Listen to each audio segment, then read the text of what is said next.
Hello friends, welcome to our channel RVGS vlogs. ఈరోజు మనం చెప్పుకోబోయే కథ పిసినారి పేరయ్య. వీడియోస్ చూడడమే కాకుండా లైక్ చేసి, షేర్ చేసి, సబ్స్క్రైబ్ చేసి సపోర్ట్ చేయండి. చాలామందికి సంతకాలు చేయడం వచ్చింది, పేపర్ చదువుతున్నారు, మంచి విషయాలు తెలుసుకోగలుగుతున్నారు. రాత్రి బడికి పంతులు గారు వచ్చారు. చేతిలో వేమన శతకం ఉంది. విద్యార్థులంతా ఆ కథ చెప్పమని అడిగారు. పంతులు గారు అంగీకరించారు. అందరు పుస్తకాలు చదువుతారు. వేమన జీవితం చదివాడు, ఎదుటివారిని చదివాడు, అనుభవం గడించాడు, యోగిగా మారాడు. చెప్పడం ప్రారంభించారు పంతులు గారు. ఒక గ్రామంలో దుకాణం ఉండేది. ఆ దుకాణంలో సరుకులు అన్నీ దొరికేవి. యజమాని పేరు పేరయ్య. పేరయ్యకు పేరాశ. మంచి మాటకారి. అందరితో కలుపుగోలుతనంగా ఉండేవాడు. అప్పులు ఇచ్చేవాడు. బేరం అధికంగా ఉండేది. అందరూ ఆ దుకాణంలోనే కొనేవారు. అయితే పేరయ్య పరమలోభి. కడుపు నిండా తినేవాడు కాదు, పెళ్లికి బిచ్చం కూడా పెట్టేవాడు కాడు. భార్య పేరు లీల. మంచి మనిషి. ఆయన మొగుడికి భయపడేది. సొంతంగా ఏమి చేసేది కాదు. ఆమెకు కడుపు నిండా తిననిచ్చేవాడు కాదు. కొడుకు పేరు బాలరాజు. 11 సంవత్సరాల వయసు. అక్షరం రాదు. ఎప్పుడు ఏదో ఒకటి తినాలి. చొక్కా ధరించేవాడు కాదు. నిక్కర్తోనే ఉండేవాడు. ఇది తండ్రికి అస్సలు నచ్చేది కాదు. ఎప్పుడు బాధతో ఉండేవాడు. అందరూ మంచి కూరగాయలు అమ్మితే పేరయ్య మాత్రం పుచ్చు చచ్చు అమ్మేవాడు. ఎక్కువ ధర తీసుకునేవాడు. మాటలు మాత్రం మంచిగా ఉండేవి. బాగా సంపాదించాడు. పొలం కొన్నాడు, భవనం కట్టించాడు. పొలం వెళ్ళేవాడు, అజమాయిషీ చేసేవాడు. ఇంట్లో వారికి మంచి దుస్తులు ఉండవు, మంచి తిండి ఉండదు. ఎవరి ఇంటికి భోజనానికి ఆహ్వానించినా వెళ్ళి తినేవాడు. చీకటి పడినా ధనం దాచిన పెట్టె వద్దకు వెళ్ళి దాన్ని చూసుకుంటూ మురిసిపోయేవాడు. ఒకరోజు పేరయ్య భార్యకు నలతగా ఉంది, లేవడం లేదు. పేరయ్యకు అస్సలు బాధ లేదు. ఆమెకు వైద్యం లేదు. నీరసంగా ఉండేది. పాలు పితకమనేవాడు, ఇంటి చాకరీ చేయించేవాడు, నీరు తోడించేవాడు. కొడుకుకేమీ పట్టదు.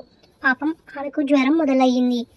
అందరూ వైద్యునికి చూపించమనేవారు. అదే నయమవుతుందనేవాడు. అన్నిటికీ మిరియాల కషాయమే మందు అనేవాడు. రోజు రోజుకి ఆమెకు సుస్థి ఎక్కువయింది. పేరయ్యకు ఖర్చు అంటే భయం. వైద్యుణ్ణి పిలవలేదు. ఆమె మంచం మీదే ఉంది, కదలలేకపోతుంది. పేరయ్య తన భార్యను పట్టించుకునేవాడు కాదు.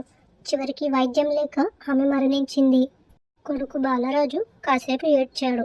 వెంటనే చిరుతిండి ప్రారంభించాడు. పేరయ్యకు మాత్రం ఏ బాధ లేదు.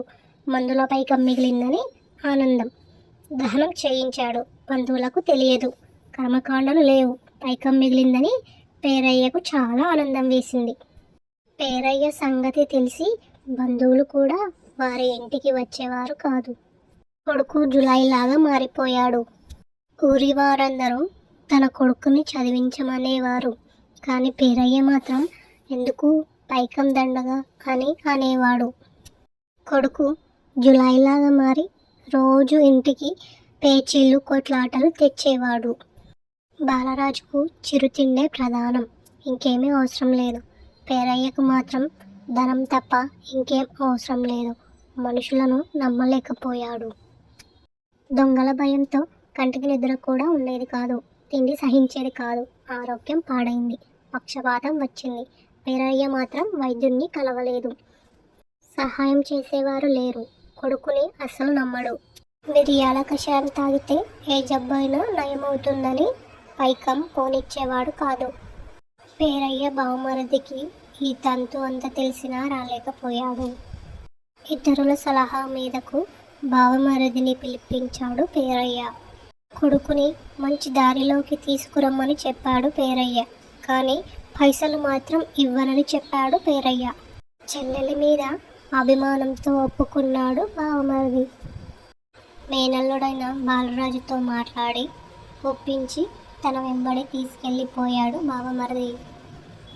మేనమామ మాటలు విని మేనమామ ఊరికి పయనమయ్యాడు బాలరాజు.